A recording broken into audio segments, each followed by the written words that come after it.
It was, look, I'll put it this way. I'm pretty docile when I had this.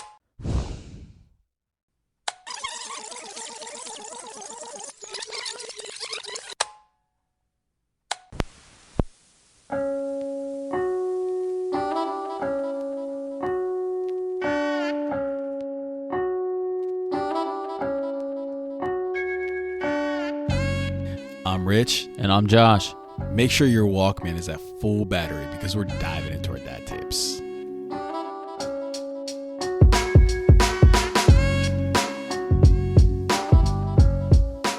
What's going on, guys? Thanks for listening to tape number 56 of the Dad Tapes.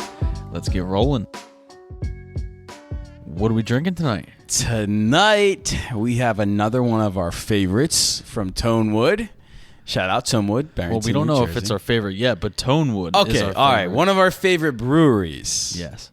You know, making our Fuego, right? That beer is so tasty. I buy it all the time now. Yeah, by me the way. too. Right? You do too? Yeah, Yeah. dude, it is my favorite. I keep that.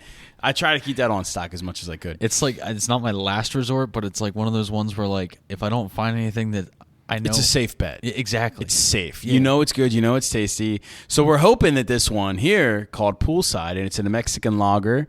It's a 5.2% ABV from Tonewood. I wonder if it's called Mexican lager, if it's got like, you know, like the whole Corona, like a lime. If Yeah, it's like got a lime into type it. of thing. Yeah. Yeah, well, either. Let's just get to cracking, bro.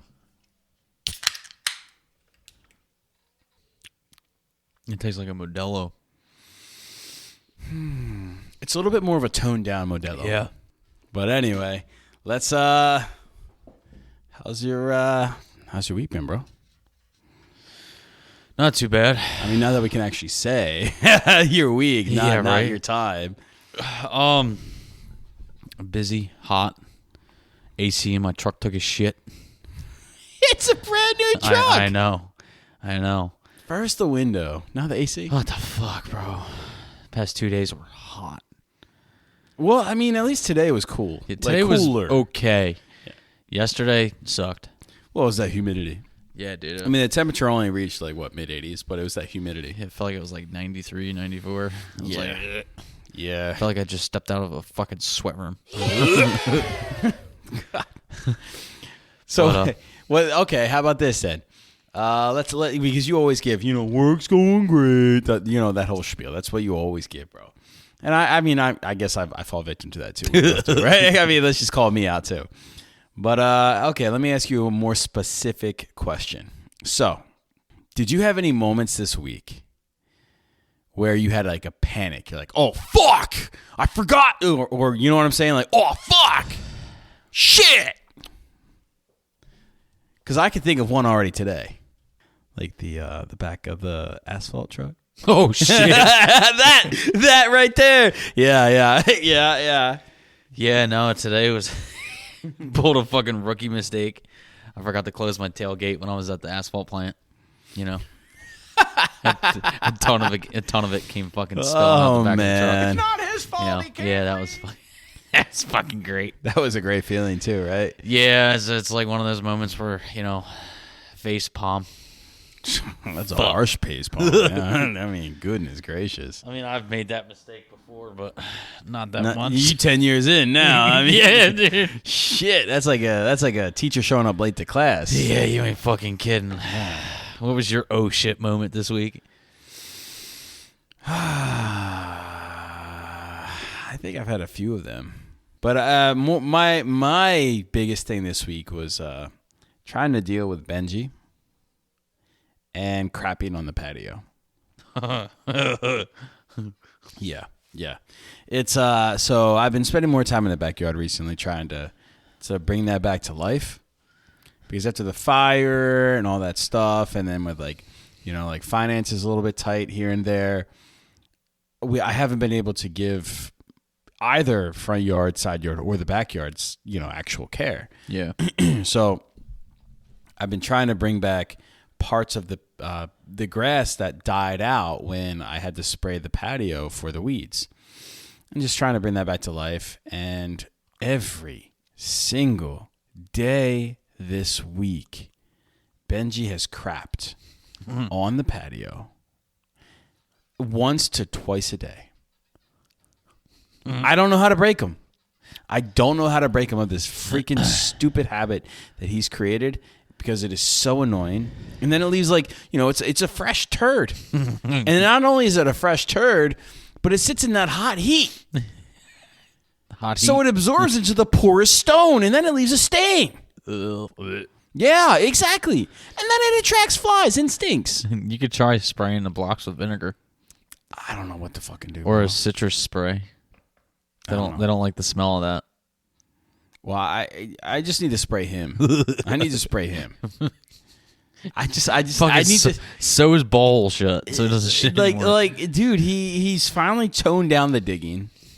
He's toned down the chewing on the shoes and the shoes, but also the outside stuff, like the pop-up drain hose that I ran from the house to about 30 feet to the street.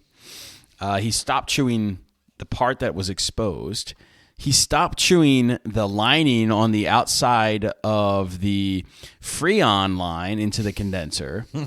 He stopped chewing the yard stuff. He's kind of stopped digging, but now it's just taking craps everywhere on the patio. He's really shitting on your parade, isn't he? He's a shithead. That's what he is. Pun intended. All pun freaking intended there. Golly. But yeah, besides dealing with a dog, dealt with a brutal case of sunburn for Declan. Yeah, how's he doing? He's okay. I mean, it blistered up really bad. He even had scabs. That's how bad it blistered up. Yikes. But yeah, it gets, because the last night we recorded, I can't remember if I mentioned it then, but it turned like he had bubbles everywhere on his shoulder. He had a bubble about the size of like 2 quarters. Holy shit. Yeah, it was a big bubble on his left shoulder. Dude, it was huge. And then Jill reached out to the director of the summer camp program. Yeah, how the fuck did that go? It was look, I'll put it this way. I'm pretty docile when I have to speak to other people. And I'm not a confrontational person. Me either. Jill, she sometimes lives for confrontation. She fucking feeds off that shit. Sometimes, yeah. So she called the camp director, and truly, I will say, all Jill was just looking for was just a very sincere apology. Yeah. But the camp director is like, I'm sorry, but the camp counselors put sunscreen on him 3 times. He was playing under the umbrella, so I don't really know how he got the sunburn. that inhale and that face, yeah. No, I did the same thing too when she said that, and I heard her say that to Jill. That pissed me off. It really pissed me off. But then she ended up speaking to the Parks and Rec, director. Yeah, and he was a lot more sincere, a lot more actually heard her out, and was just a lot more human. Whereas that other woman was just a bitch. She was a bitch. She was a bitch. The typical fucking Forever 21 mall rat bitch. Oh my god! I don't know what. Sorry, we don't have this. I've never really shopped at Forever 21, so I'm gonna leave that to you. No, I don't shop at Forever 21. Okay, well, you must know what they're like. So I mean, hey, you referenced it. I'm just pointing it out, bro. Just pick the store.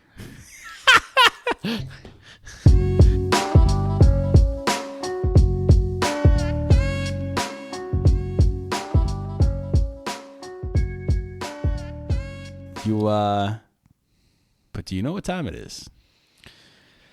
It's about time for me to slam this fucking beer after the week I've fucking had. Don't even start. Don't even start. It's actually time to be aware dads. How are we going to be aware dads? With a reading by Ryan Holiday from The Daily Dad. I could use a holiday right now. Yeah, you and me both. Right? I can use a holiday every day, bro. Bro, we should actually go on vacation. Yeah. We should do like that Baltimore trip, just minus, we can leave all that other part out. But yeah. Tonight we'll be reading February 5th. Make sure they know that they are plenty. Despite becoming Senate Majority Leader before the age of 50, being elected Vice President and then President, and being the most formidable power broker in Democratic politics for decades, Lyndon Johnson carried a Texas-sized chip on his shoulder his entire life. He grew up poor, his upbringing, and his options landed him at Southwest Texas State Teachers College, a perfectly fine school, but not the kind that a president attends. Something he was convinced all of his learned and sophisticated Ivy League colleagues were thinking as they witnessed this ascendancy in American politics. His insecurity began early. He never felt like he was good enough. From a young age, his mother placed unfair expectations on him and made him feel like he had to earn her love, that her pride in him was contingent on his succeeding.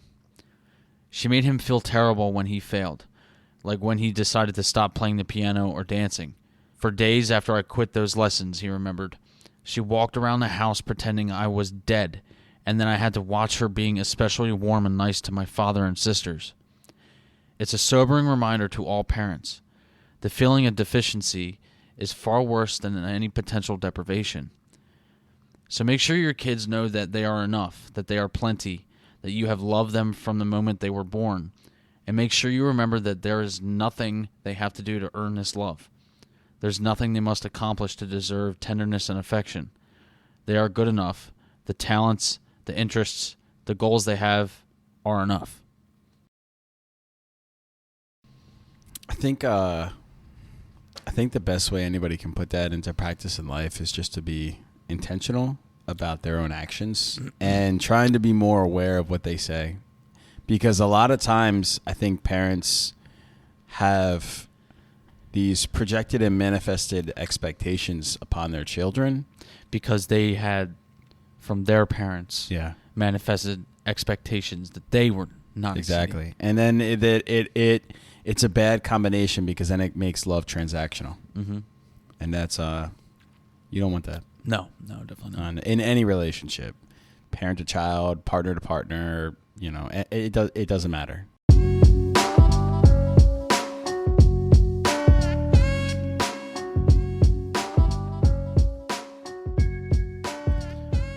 So tonight we're going to be chatting about what it's like having friends before fatherhood and how that changed, that dynamic of having the friends changes during fatherhood and thereafter, obviously, after that baby comes out.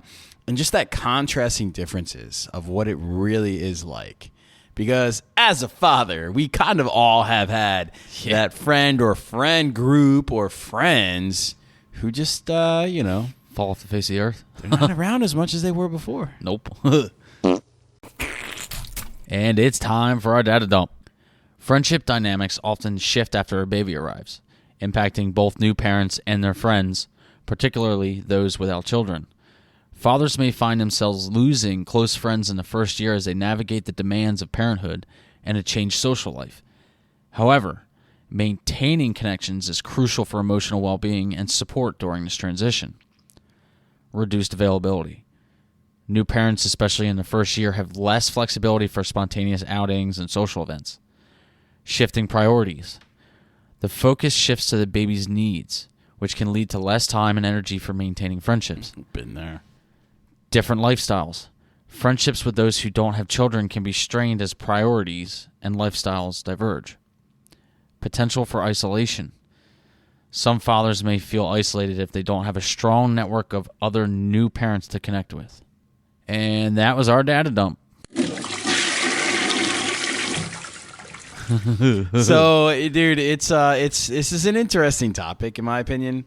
Yeah. Because as I said, we all have had a friend or friends or a friend group that you were so tight with before. Yeah, dude. And then you bring a life into the world, and it's almost like, obviously, as like what the data dump said, time, you just don't have that availability. It's almost like time just stops. Yeah, and it's like you are so focused on okay, I don't want to say this and take away any value from anybody who doesn't have kids. Right? Because I don't know all of our listeners. But I think anybody who does have a child can also agree that your perspectives, your priorities, everything adjusts in a way you were never prepared for. I kind of look at it this way. It's kind of the situation is similar to as in being in high school and having that group of friends, and then you being that first friend to get a very, I don't know, say like important, demanding job. Not even important or demanding, but a job. You get a job. Yeah, and you have to have that. You got to be at that job of going into all the time. Hang with friends after school, you got a job to do. Instead of going and hanging with friends all on the weekend, where they're doing this on that on this day and that day, and you're missing these parties, or you're missing these groups, or you're missing these sessions, or you're events, missing everything, surfing with friends, or whatever it is. You're missing that because of work. Yeah. And you're right. That's just another like it's like a perfect analogy in a sense. It is. And that is an experience everybody has lived through, I hope. Yep. Right? And if they haven't, they eventually will. Because no matter what age you are, you could be, I don't know, 40 living in your mom's basement and not have a job yet. And the day that you do get a job, or surfing on daddy's money. What's that? Or surfing on daddy's money. Whatever it is, you're gonna find that same type of situation. Yeah. It doesn't matter because everybody has something. Yeah. Whether it's online, whether it's in person, it doesn't matter the dynamic. I mean, it does to an extent, but it doesn't define it. Yeah. Because you're going to lose that eventually. When life obstacles are thrown at you, whether, like you said, it's a job, whether it's a kid, whether it's even a relationship. Yeah. And see, that's the other thing too, like the difference between having a job and then having a kid. When you're a kid yourself and you have that job, you can request to take days off. Yeah. You can go and you can say, hey, like I'm not going to be able to be in today, or blah, blah, blah. I have this to do. But you can still go and hang out with your friends and do these things. You can't request off from being a parent. You know what I mean? Fuck no, bro. No, that ain't an option. You gotta clock in every day. There ain't no missed punches. You can get a babysitter. That's all cool and fine and dandy. But then you gotta work.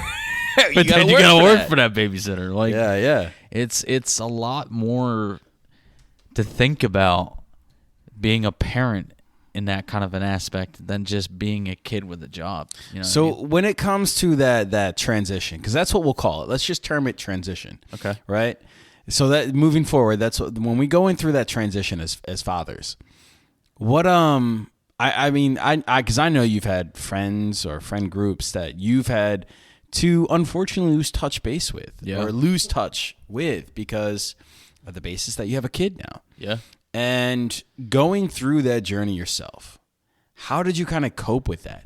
Because I mean, I've gone through that as well, and I'll share later, but I want to know how you navigated that, because some of those, I know from your stories, some of those friends that you have had distance created with after the baby, those were like lifelong friends you had before that.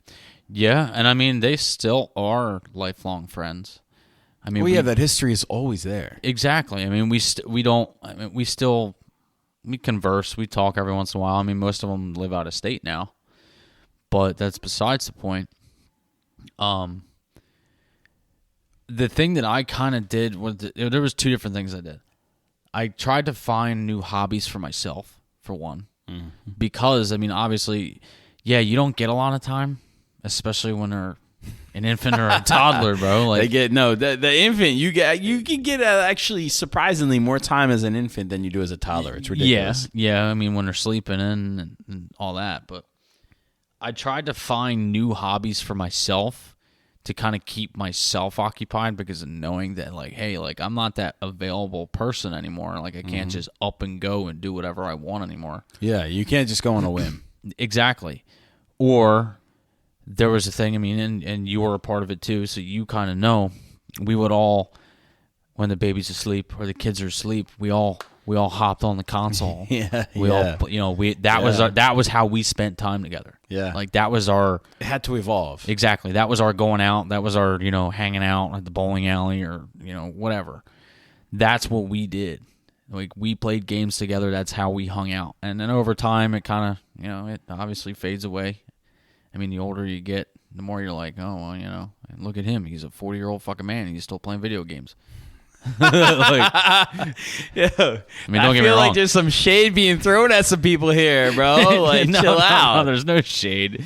It's just, it's just kind of like a lot of people sit back and say like, hey, like, why you still play video games? It's like really immature. Like, no, it's not. It's not. It's a hobby. Exactly. It's a hobby for some.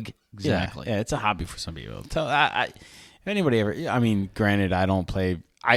Dude, I don't play video games nearly. Neither do I. Nearly as much. Neither do I. As I used to. I haven't played in months. Honestly. Well, it's been years for me, but yeah, no. but I miss it. I do miss it. I do too. I miss running around on Red Dead Redemption. I miss just like shooting shit with the boys, right? Like just getting on and hanging out with you guys and just fucking just letting go. Yeah. But when kids get involved, it's just so much more different because they don't have a routine. They don't really have a schedule, especially as newborns.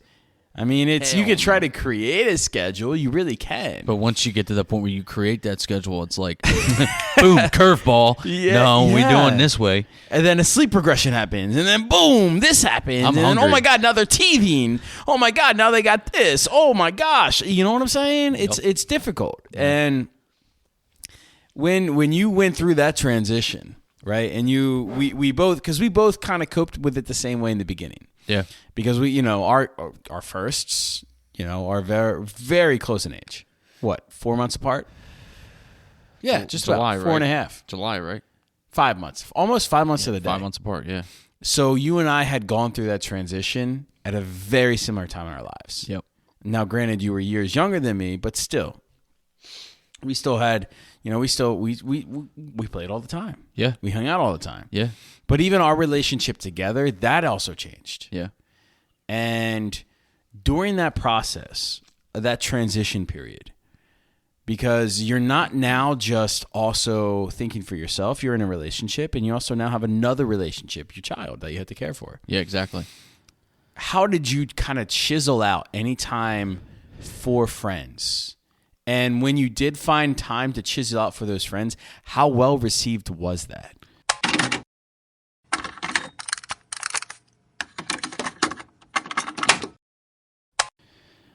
In the beginning, it's surprisingly like most of my friends, I mean, obviously you too, because Yeah.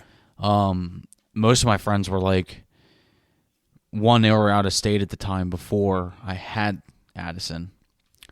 So it was when they came to visit, it was more or less like, I'm not just going to come visit you. I'm going to come, I'm going to come see my niece too, Yeah.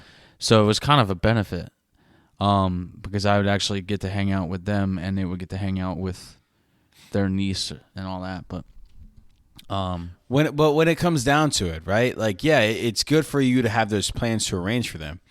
But just even the daily date, like that day-to-day interaction with a friend. Yeah. That's going to change. Oh yeah. It changed drastically. So like when that was changing for you, what did you do? What did you implement? What did you try to make sure that you at least maintain contact or just be involved with them? Because at the end of the day, it's a relationship. Yeah. Yeah. I mean, honestly, it's more or less like we obviously would text each other. There was times where we would have like a phone call, chit chat, be like, "Yo, hey, what's up? How you doing?" Just kind of like a check in. Like we always had our check ins and stuff. But it was kind of, maintaining that relationship is kind of hard when the friends that you made in high school. A lot of them. You know how it is. You get out of high school, your friend zone is cut in half. Oh, 100%. And me, I didn't have a lot in the beginning. Like I didn't have a lot growing through high school. I can honestly definitely count on one hand, maybe two. Mm-hmm. I didn't have a lot of friends. Yeah, I kept my circles close. Small. Yeah. Yeah. Tight but small. And when we all kind of got out of the high school and grew up into, the young adults that we were going into, they moved away. So it was even harder for me to maintain those relationships. And then throwing a child in there too really fucking put a damper on it. Yeah. So it's like, shit, what do I do?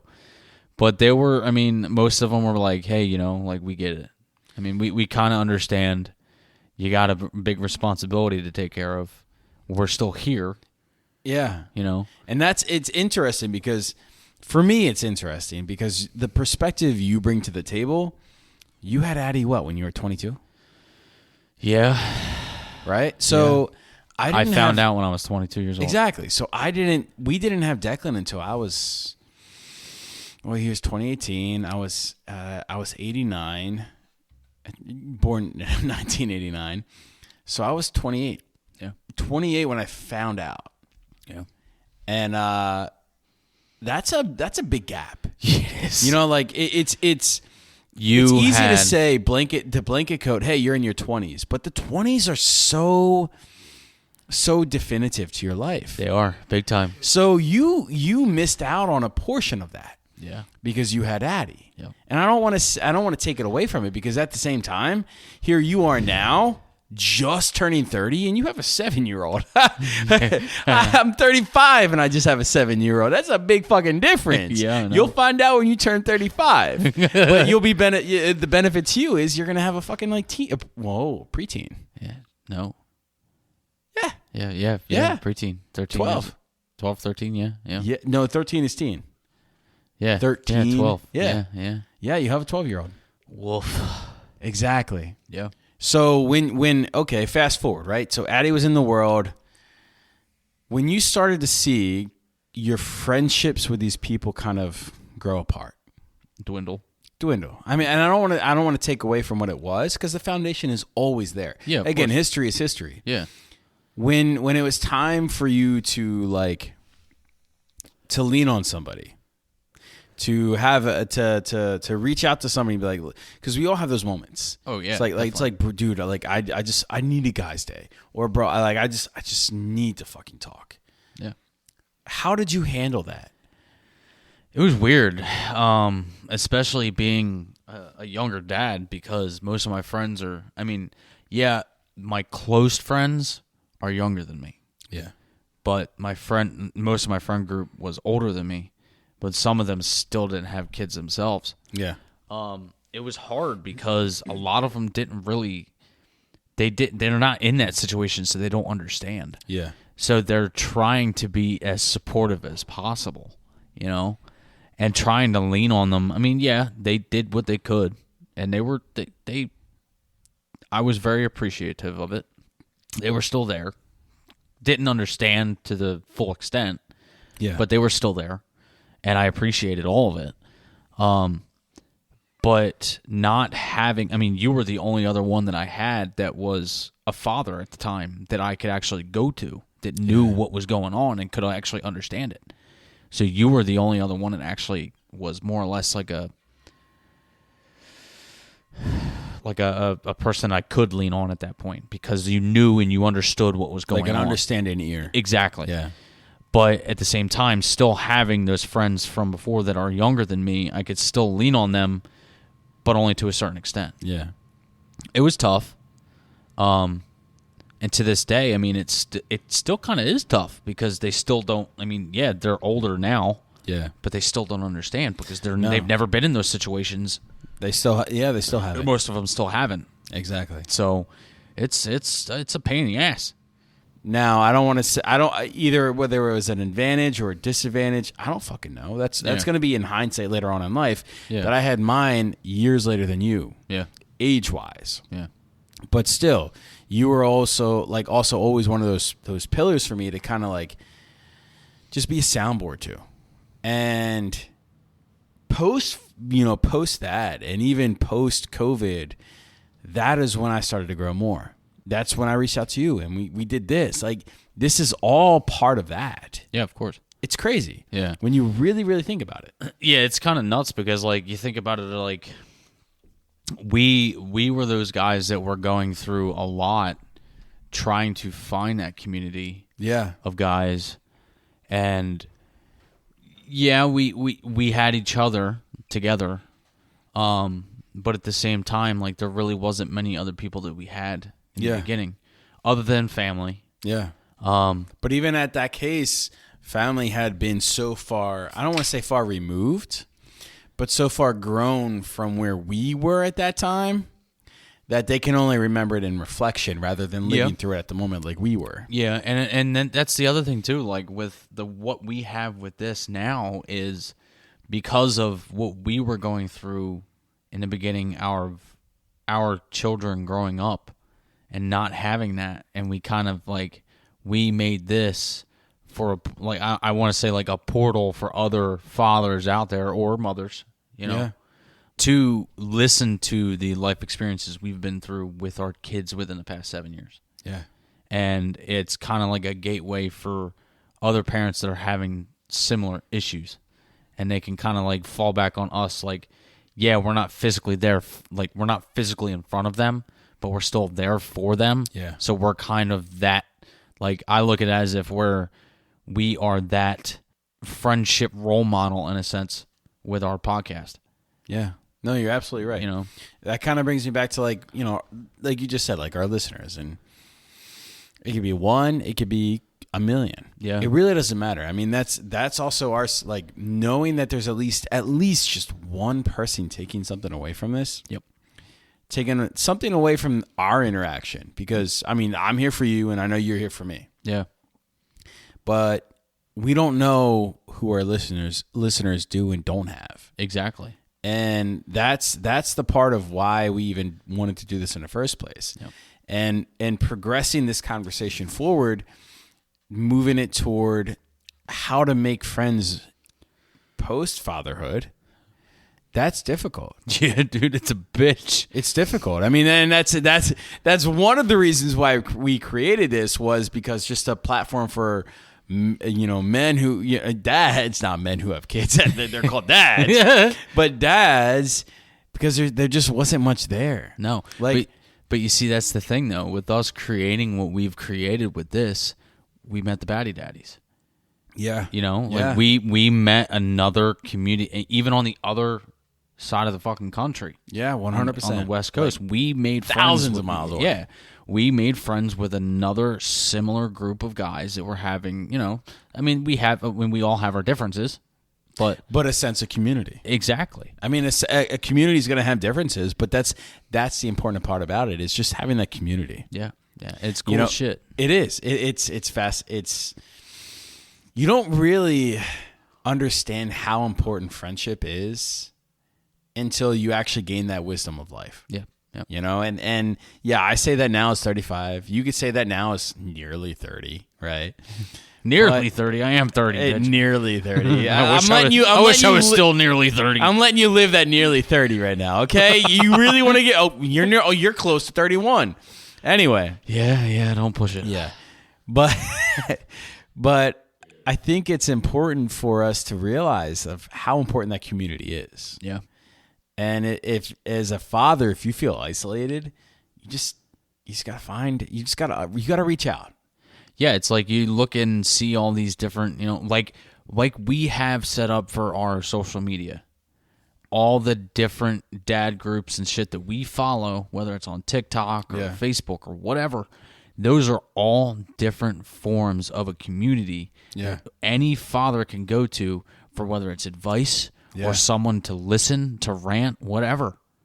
Yeah. It's important. Yeah. It's important to also get that shit off your chest. Exactly. It's at the end of the day, that's what it is. It's relief. How important is it, do you think, to model a sense of community for your kid? So then that way, boy or girl, they grow up knowing and understanding the importance of a community. I think it's very important because one, I mean, for instance, like with our relationship and then our kids together and getting our kids, together, it's one, they enjoy the time that they have together. They're close. They have fun. Getting into the comfort of getting close to other communities and family or friends or whatever, it gets the kids out there. It helps them realize like, hey, like other people can have problems too, but as well as other people could need people. Yeah. And with the kids learning that, they look at like, oh, hey, this is a new person maybe I'm going to try and go and make friends with them. Yeah. Maybe they need a friend. Yeah. Or maybe they have no friends. It kind of pushes, I don't want to say pushes the boundaries, but it's not boundaries. It pushes the kids to get themselves out there and try and make it pushes friends. them out of their comfort zone. Exactly. Yep. Yeah. Yep. No, and I'm going to be totally transparent with you. The one biggest takeaway I took from in timeshare is that you have to be comfortable with the uncomfortable. Exactly.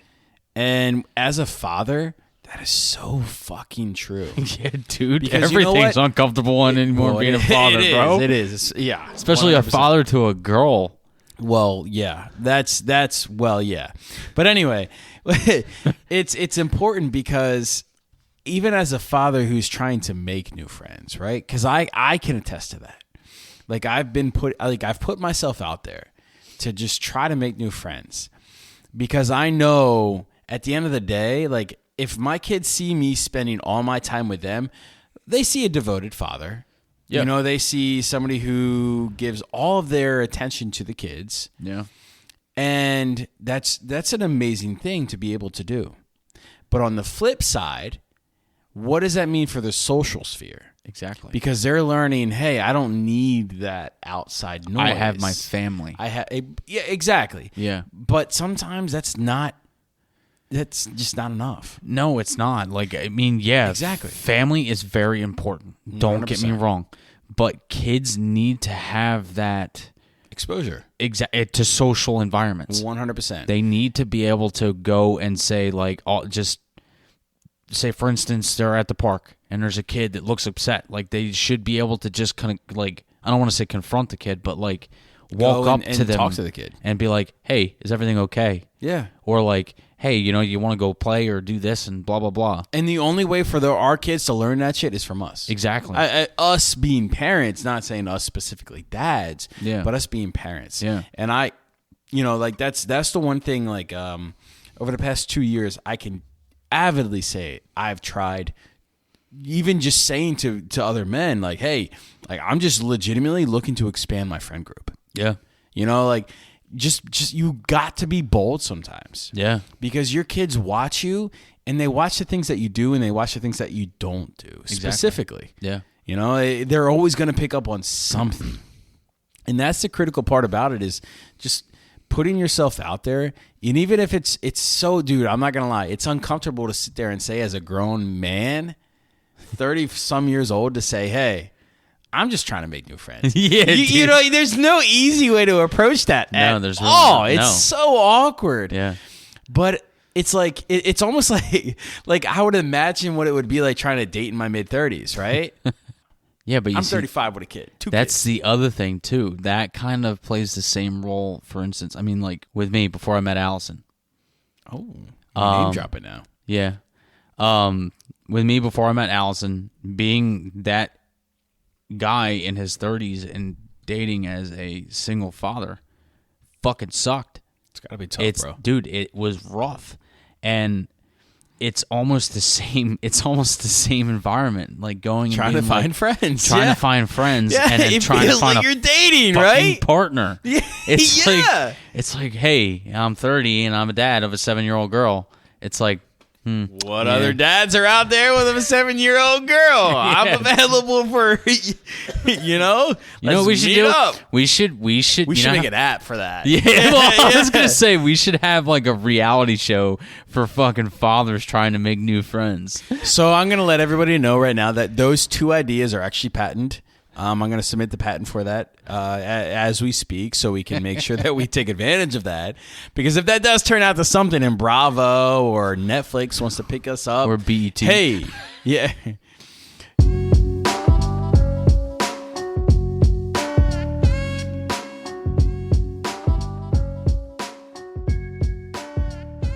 What situations you got for us tonight, bro?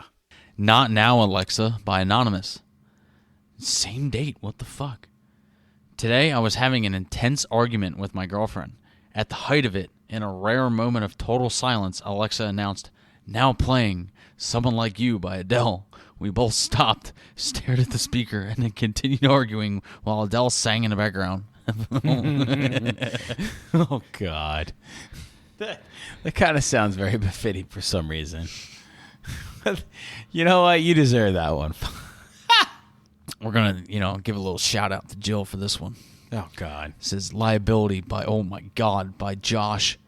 This FML is back from 2011, but it's a good one. did you post it? Yeah. It says, today I found out the reason why my therapist was so nice to me all the time. Apparently she was afraid that I'm going to stab her if she pisses me off. Oh, fuck. Oh, fuck. God damn. Yeah. Oh, man. Well, you kind of deserve that one. You probably came off hostile. I can only speak from a therapist perspective because that's my wife. Shit. This last one is titled Take a Break by Anonymous. This was today in the United Kingdom. Today I visited my brother and found him with his head up his wife's shirt. Her explanation was he'd had a bad day, so she was making it better. It really drove home how shit my marriage is. My wife hasn't let me touch her in months and wouldn't care if I'd had a bad day, even if I told her. FML. I'm sorry, bro. I know boobies make things a lot better. They always do. They always fucking do, bro. Stop, man. Damn, you're right. Yeah, I'm not even a booby guy, and boobies do make things better. God damn it. Fuck. It's like deer in the headlights, dog. So let's roll with this social media shout out, bro. What you got? Be sure to follow us on all of our social media. Facebook is /DadTapes, Instagram at the Dad Tapes Podcast, Twitter at the Dad Tapes, and TikTok at Dad Tapes Podcast. Be sure to like, subscribe, and leave a review of the show wherever you listen to podcasts. It truly helps us out. So before we wrap up the tape, we're gonna get to our weekly dad jokes. What you got over there first, bro? What's Forrest Gump's email password? Jenny. One, Forrest, one. Oh, God. Oh, that's... Well, how about this? Ready? I got mine. My friend told me they couldn't afford their water bill. So I sent them a get well card. Oh, my God, dude. What the fuck? Get it? Get a well. Get a well so you don't have to pay the water bill. Fuck this anymore. Actually, it does save money. I'm just speaking from experience. But don't forget to, guys, just rewind. Hit that little... Yo, that was horrible. Hit that little rewind button before, you box up the tape. You can hear the noise that it makes. It was so soothing. Yeah, Back until in the those fucking days. tape falls the fuck out. Well, I mean, that's because you fuck with shit, bro. Yeah, I'm destructive. Always You are- have been. yeah, I know you are. Yeah, you put marker on that shit too, didn't you? I bet you did. Fucking. You know what? That's gonna make me angry. I'm out. Peace. Later.